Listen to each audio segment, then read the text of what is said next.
माय माऊली नमस्कार. विविध कथासार ग्रंथातून श्रीराम कथामृताचे अभिवाचन करत आहे. श्रवण केले तर प्रतिक्रियेत जय श्रीराम लिहा, लाभ घ्या, लाभ द्या माऊलींनो. बोला जय श्रीराम. श्री गणेशाय नमः, श्री सरस्वते नमः, कुलदेवताय नमः, श्री रामचंद्राय नमः. आजचा भाग 62 आपण बघत आहोत. भरत गो भेट. श्री भरतांची खूप मोठी सेना आहे.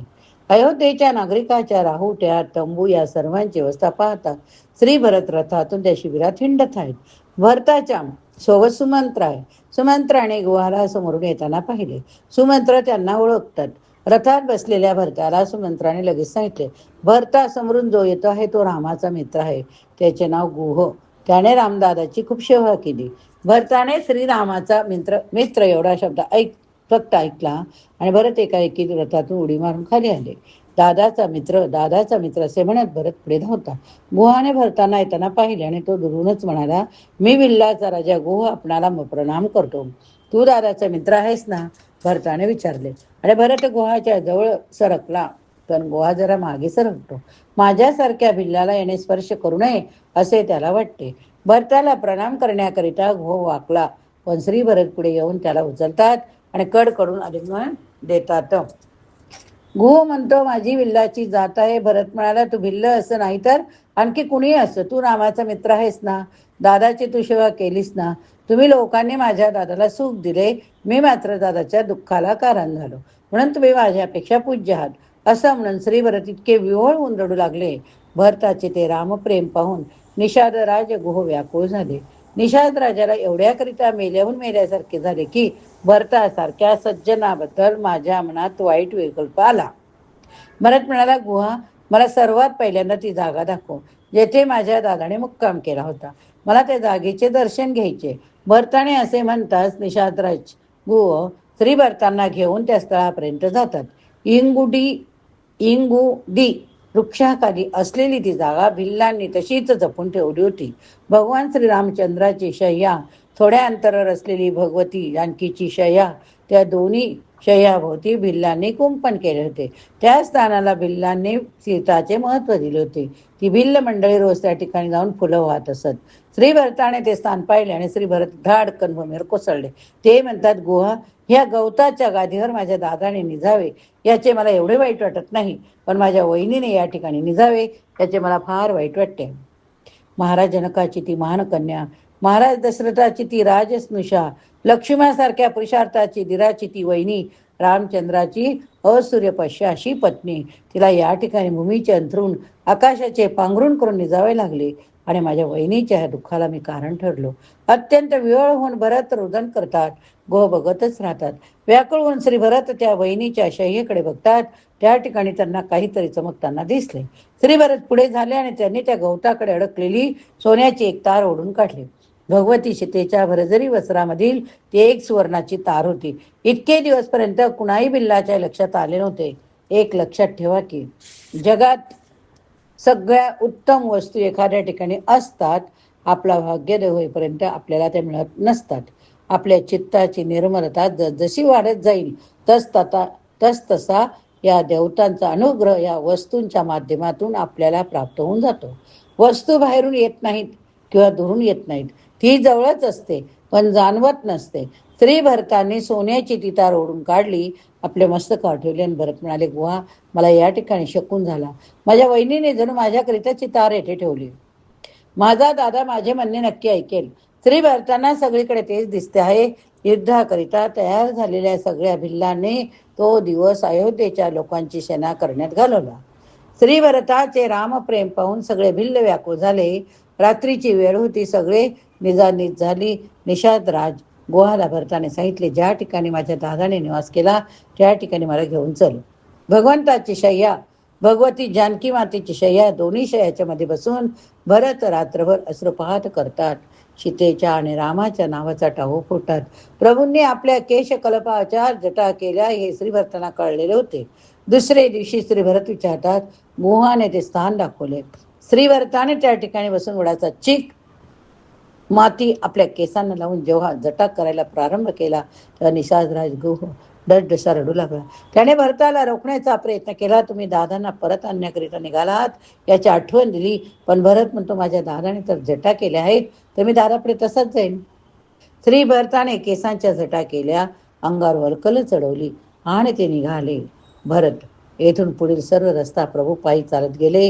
हे भरतांना ठाऊक होते, म्हणून त्यांनी आता सर्व वाहनांना नकार दिला, कारण तिथपर्यंत प्रभू रथातून आले होते. शत्रुघ्न, निषाद, राजगु व श्री भरतांना सांभाळत सांभाळत निघाले. त्यांचा प्रवास प्रयाग क्षेत्रापर्यंत झाला. प्रयाग क्षेत्र आले आणि चालून चालून श्री भरताच्या पायाला फोड आले. खुरडत खुरडत श्री भरत पुढे चालतात. निषादराज गु आणि सुमंत्र यांनी भरताला सांगितलं की आपण आता तीर्थराज प्रयागला आलो आहोत. भरताने प्रयाग क्षेत्राला तीर्थराज का म्हणतात हे जाणण्याची इच्छा व्यक्त केली. चला आपण पण आता जाणून घेऊया की आपण प्रयाग म्हणत होतो, पण प्रयाग तीर्थराज का म्हणतात हे आपण पण आता जाणून घेऊया आणि डोळ्यासमोर चित्र उभे करूया. तेव्हा त्यांना असे कळले की तीर्थराज म्हणजे तीर्थाचा राजा. राजे लोक तीर्थक्षेत्री जाऊन मोठमोठे दान करतात, पण क्षत्रियांना दान मागण्याचा अधिकार नसतो. श्री भरत हात जोडून म्हणतात, ते तीर्थराज क्षत्रिय असल्यामुळे मला दान घेण्याचा अधिकार नसला तरी आपत्तीग्रस्त असल्यामुळे मी आपणापुढे याचना करीत आहे. श्री भरताने तीर्थराजाजवळ कोणते दान मागावे? श्री भरत म्हणतात, हे तीर्थराज मला अर्थ नको, मला धर्म नको, मला माझ्या मनात अशी कोणती इच्छा नाही की जी पूर्ण व्हावी असे मला वाटते. मला मोक्ष सुद्धा नको, मला आपण एकच दान द्या. तुमच्या पुढे मी झोळी घेऊन उभा आहे. मला फक्त एकच वस्तू हवी आणि ती वस्तू म्हणजे माझ्या जीवनात जन्मजन्मी सातत्याने चढते वाटे राम प्रेम विलसू द्या. बाप रे, बघा किती राम प्रेम विसू द्या. म्हणूनच आपण नेहमी म्हणतोय भाऊ असावा तर रामासारखा. राम लक्ष्मणाची जोडी, भरताची जोडी.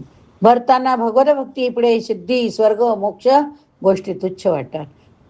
भक्ताने देवाकडे मागावे, खूप मागावे, पण काय मागावे याचा विवेक असावा. कधीतरी आपल्या जीवनात असा योग यावा की भरताच्या सुरात सुर मिसळून आपणही भगवंताजवळ हेच मागावे जे भरताने मागितले.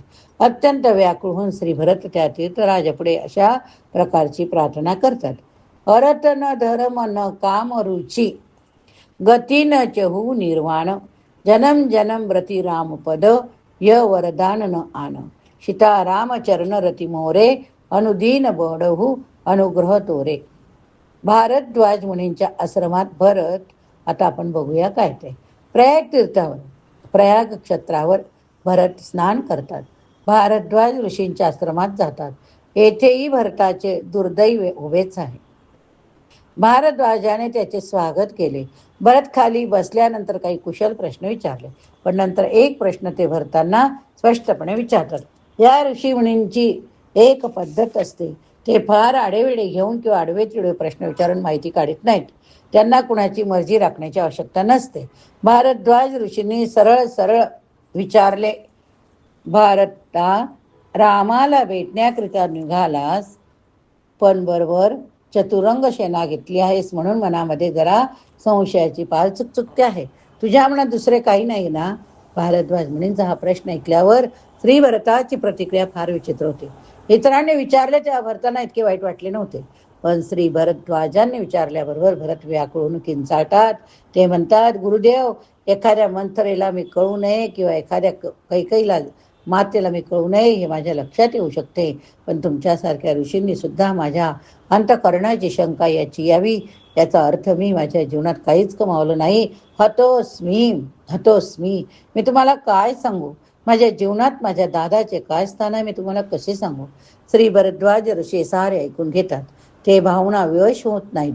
या ठिकाणी श्री भरद्वाज ऋषींनी अयोध्यावासी लोकांच्या स्वागताकरिता आपल्या सिद्धीचा उपयोग केला आणि कितीतरी महाल निर्माण केले. दासदासी खाद्यपेय सगळे प्रगट झाले. अयोध्येहून निघाल्यापासून लोकांना इतके चांगले विश्रामस्थान कुठेच मिळाले नव्हते. आतापर्यंत सर्व मंडळी राहुट्यामध्ये, तंबूमध्ये अयोध्येतील राजधानीत राहण्याची सवय होती. त्यामुळे इतके चांगले विश्रामगृह मिळाल्यामुळे प्रत्येकाला बरे वाटले. सर्वांची उत्तम बृहदास्त आहे. सगळे आपापल्या निवासस्थानी व्यवस्थित निजलेले आहेत. श्री भरताच्या करिता देखील त्या ठिकाणी महाल होता. खाऊन पिऊन श्री भरताने त्या ठिकाणी विश्राम करावाची अपेक्षा होती. मध्यरात्री श्री भरद्वाज मुनी भरतांना भेटायला निघाले. त्यांनी पाहिले की भरत महालात नाहीत. भरत कुठे असावे ते पाहण्याकरिता भरद्वाज म्हणे रात्री आश्रमात हिंडत होते. त्यांनी काय दृश्य पाहिले? काय पाहिले बघा. ज्या वृक्षाखाली भगवान श्रीराम, भगवती जानकी या दोघांचा मुक्काम झाल्याचे भरद्वाज ऋषींनी भरताना सांगितले होते, त्याच वृक्षाखाली हा तपस्वी बसलेला होता. त्याला झोप नव्हती. डोळे तारटलेले, तारवटलेले होते. नेत्रातून आसवांच्या धारा वाहत होत्या. हृदय पश्चातापाने दग्ध होत होते. श्री भरतांना एका गोष्टीबद्दल सारखे वाईट वाटत राहते. दादाचा वनवास पाहिल्यामुळे माझ्यामुळे आहे. दादाला वनवासात माझ्या आईने पाठवले. अविरत अश्रुपात करीत बसलेल्या त्या संयमिद्राला महर्षी भरद्वाजांनी मी पाहिले आणि दुरूनच प्रणाम केला. भरद्वाज आपल्या मुक्कामी गेले आणि दुसऱ्या दिवशी श्री भरतांना निरोप द्यायचा होता. निरोपाची वेळी श्री भरद्वाजाच्या चरणी प्रणाम करण्याकरिता वाकू लागतात. त्या भरद्वाज म्हणे त्यांना वाकू देत नाहीत. ते भरताचे दोन्ही हात धरतात आणि म्हणतात, भरता यापुढे तू मला प्रणाम करीत जाऊ नकोस. तुझ्या प्रणामाचा स्वीकार करण्याची माझी योग्यता नाही. श्री भरत म्हणाले, गुरुदेव तुम्ही असे का बोलता? माझी एवढी सुद्धा पात्रता नाही का? माझा तो पण अधिकार नाही का? भरद्वाज मुनी म्हणतात, नाही भरता, तू ऐक. काल मी तुला काही बोललो. कुणाचीच पर्वा नसल्याने आम्ही लोक स्पष्ट विचारत असतो. आमच्या वाणीला सत्याचा कधी विटाळ झालेला नाही. पण एक गोष्ट लक्षात घे की आम्हाला या जगात काहीच मिळवायचे नाही. आम्ही लोक उदासीन असतो. वनात राहायचे, कंदमुळं खायची आणि भगवंताच्या चिंतनात जीवन घालवायचे. हे सारे मी तुला का सांगतो तर याचे पुढे तुला एक महत्वाची गोष्ट मला सांगायची आहे. आयुष्यभर मी पुण्य केलं. आयुष्यभर केलेल्या पुण्याचा परिपाक म्हणून काही दिवसापूर्वी मला प्रभू श्रीराम, भगवती जानकीचे दर्शन झाले. त्यावेळी असे वाटले की आयुष्यभराची पुण्याई फळाला आली. बरोबरच होते ते, पण भगवंताच्या दर्शनामुळे आणखी पुण्य मिळाले आणि त्या पुण्याचा परिणाम म्हणून आज तुझे दर्शन झाले. भरता तुझ्यासारखा भगवत प्रेमी अवघ्या जीवनामध्ये मी पाहिला नाही. आज माझा आश्रम धन्य झाला. आज माझे जीवन धन्य झाले भरता. एवढेच नव्हे तर आज हे प्रयाग तीर्थ देखील धन्य झाले.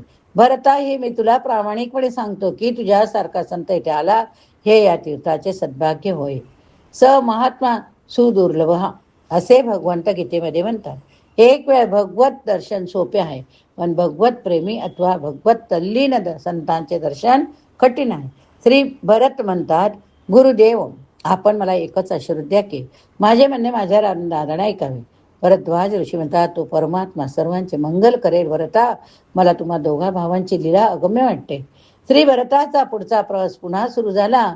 ते महर्षी वाल्मिकीच्या आश्रमात येतात. महर्षी वाल्मिकींना भरत आपला मनोभाव सांगतात. भरत वाल्मिकीचा आशीर्वाद ग्रहण करतात.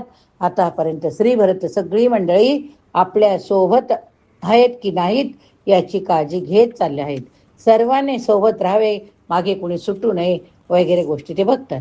पण जसे चित्रकूट जवळ येत चालले तसतसे भरतांना थांबवे ना. त्यांनी निषाद राजगुह, सुमंत्र आणि शत्रुघ्न यांना सांगितले, आपण मागच्या लोकांची काळजी घ्या. आता मला थांबवू नका. आता मला केव्हा मी दादाला बघतो असे झाले आहे. आणि भरत वेगाने निघाले. ते मंदाकिनीमध्ये स्नान करतात. आता ते कामदगिरी चढू लागतात. भरताने चित्रकूट चढायला प्रारंभ केला आणि एक गडबड झाली. काय गडबड झाली ते आपण आता पुढच्या भागात बघूया. या ठिकाणी हा भाग संपला. पुढच्या भागात भरताबद्दल लक्ष्मणाचा गैरसमज आपण श्रवण करूया. जर तुम्ही श्रवण केले असेल तर प्रतिक्रियेत लिहायला विसरू नका. जय श्रीराम. श्रीराम जय राम, जय जय राम. श्रीराम जय राम, जय जय राम. बोला जय श्रीराम.